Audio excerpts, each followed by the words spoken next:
Well, hello, my name's Luke Murray, and I'm the Deputy Director of the Maths faculty within Ysgol Harry today. And I got this opportunity today now to share with you what we do in the Maths department in order to prepare our learners ready for the examinations in the summer. So with maths, okay, we have maths and numeracy, which are two separate qualifications. Okay, very similar to English, how they have literature and language. Maths is very similar. We have maths and then the maths numeracy as well.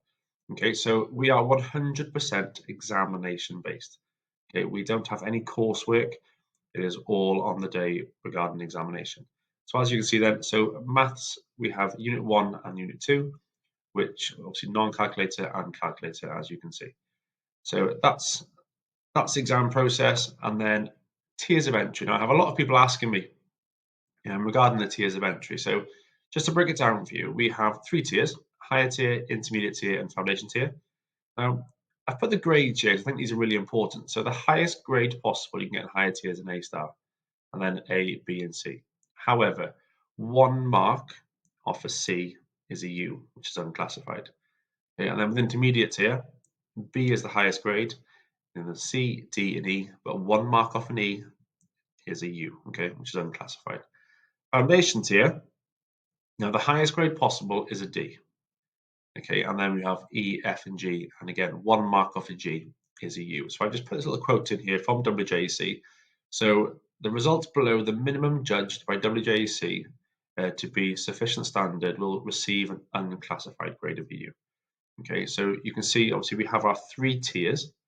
Okay, normally our set ones are aiming towards the higher tier, and set 2 and 3 are based on the intermediate tier, and then set 4 are normally foundation. Okay, but then it takes the mock process to really consolidate whether or not each learner will be entered for intermediate or foundation. But also, though, as we said, we have maths and numeracy. There's no reason why some learners can't say I sit maths at intermediate tier and then sit numeracy at foundation tier. Okay, that can happen. So in January, okay, each learner will sit their mock examinations. Okay, now what we're going to do, we are going to let the pupils or let the learners sit 2 full papers. Okay, let's sit 2 full papers, but those papers are going to be maths. 1 non-calculator and then 1 calculator. Okay, so we are able to have like a dress rehearsal, if you like, to see what grades we are targeting towards now. Because the work we're doing in class, okay, is all geared towards achieving the top grades possible, which is fine. However, when it comes to the mock examination, that's a different game. Okay, book work and examination based are two separate beasts, really. So this will give us a very clear indication of obviously where we are and what we need to do to improve. So for each paper that your child will sit, they will receive one of these pieces of paper. We call them a PLC, okay, which is the pupil learning checklist. And that'll contain, as you can see, a list of topics then where the learner has obviously got everything correct, and then some things wrong, and then obviously all of it wrong then for the red bits. Okay, you can clearly see that, and it's written in pupil, say learner friendly language, so then they're able to find these topics elsewhere to help them. This is their go-to for revision.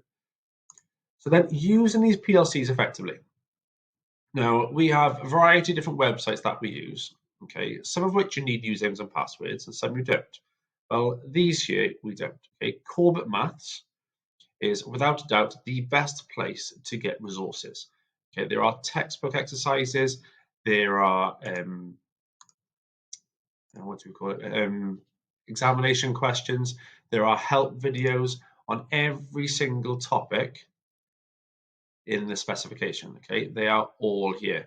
You don't need any usernames or passwords. You can just click the video, click the textbook exercise or the practice questions, and you can even find the answers for them as well. Okay, which says you click here for answers, find the skill, find the worksheet, and then all the answers are there for you.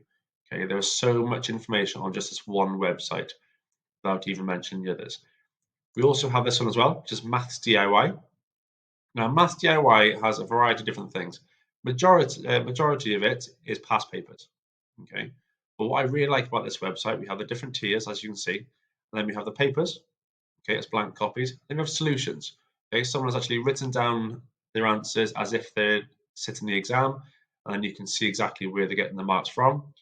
And then to echo that, then we have the mark scheme, which is what we're given as teachers or the examiners. This is what they use. So the learners can clearly see where the marks are coming from. Now, with Core Maths, you obviously have lots of help videos.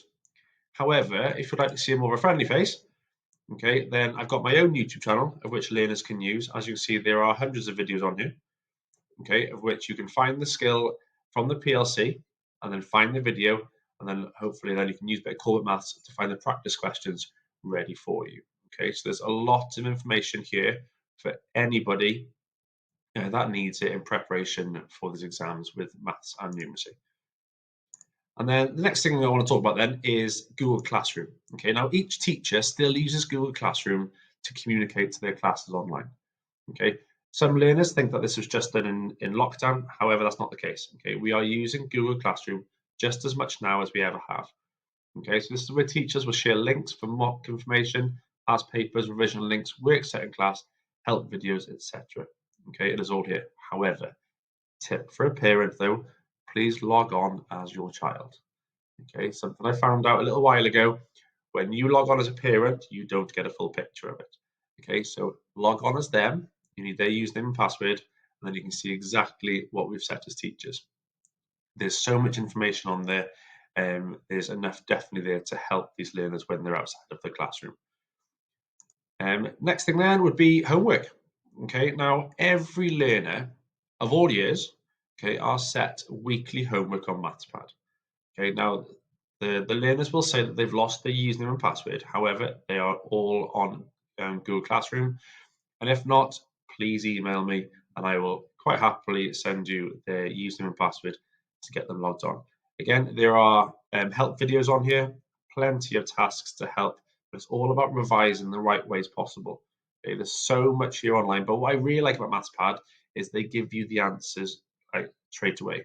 Okay, you don't have to wait for someone to mark it and then get back in touch with you.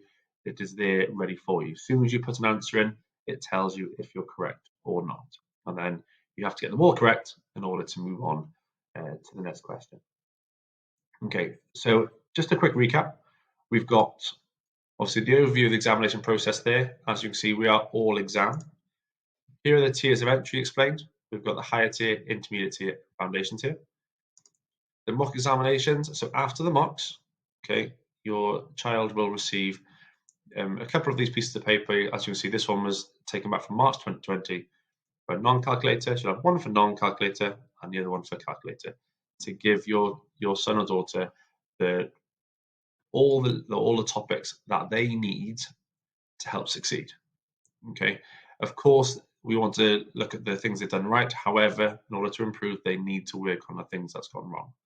Okay, now some of these might have quite a few topics, some might only have a handful. Okay, so it'll be worth targeting those first and then moving towards our amber section where they can start, where they've made a few mistakes, however, they've got some parts correct, and then they've got the green section as well.